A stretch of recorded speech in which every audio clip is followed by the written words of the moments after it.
everyone. Ayan, so mega love shout out sa inyong lahat. So para po sa bago dito sa aking channel, my name is Lisa. I am from Philippines. I am currently working and living in Romania. And mayroon din po akong sariling agency dito sa Romania. Ayan. So shout out sa aking mga aplikante na mayroon ng mga employer. Ayan, so shout out sa mga waiting pa sa kanilang mga employer. Ayan, so maraming salamat sa tiwala.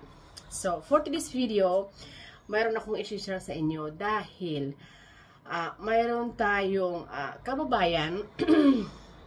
Actually 2 weeks pa lamang siya. Si kabayan ay nagtatanong bakit daw hinihingi ang kanyang passport ng kanyang employer. Ano daw ba ang rason? Dahil ito daw ay bawal. Okay? So, inuulit ko para sa mga ganitong nakaka-encounter na ganitong sitwasyon as of now, para sa mga bagong dating na nakaka-encounter ng ganito. Ayan, so alam nyo ang rason kung bakit nagagawa ito ng ibang agencies. Meron na tayong dalawa na agency na ganito ang kanilang ginagawa ngayon. Pagdating ng aplikante, hinihingi ang kanilang passport. Dahil bakit? Dahil din ito sa kagagawan ng ating mga ibang kababayan. Hindi natin linalahat. Pero mayroon pong isang case dito sa Romania. Dahil po, siguro alam nyo naman na tayo ay naging Schengen lamang nitong taon. Ayan. So, ang Romania is naging Schengen lamang this year. So, mayroong isang cases dito, hindi lang isa actually. Mayroon tayong isang case dito. Kinuha siya ng employer sa Pilipinas. Ayan. So, nag-antay ang employer ng napakatagal na proseso. Nagbayad ang employer, gumastos ang employer. Okay? Nung nandito na si kabayan sa Romania, nung nandito na siya sa airport, dumating na siya dito sa airport, syempre excited yung amo.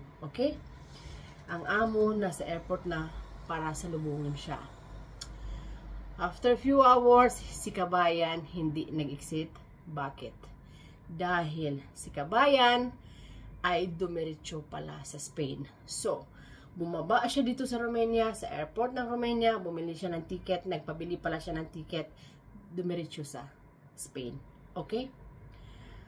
Mayroon din isang cases na 1 week pa lang sa amo, si kabayan ay puro reklamo, hindi niya inisip na 1 week pa lamang siya, nasa adjustment period siya. Ang ginawa ni kabayan ay nag-run away. Okay? Kaya, please, hindi po natin masisisi ang mga agencies na gumagawa ng ganito. Okay? Ang mga agencies na ina-advise nila sa employer na kunin ang passport ay hindi natin masisisi dahil sa kahihiyan ito ng agency. Okay?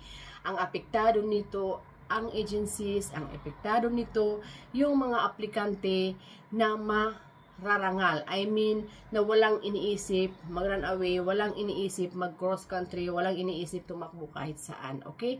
Dito ang pagkakamali ng ating ibang mga kababayan kasi ang iniisip nila ay ang kanilang sariling interest lamang.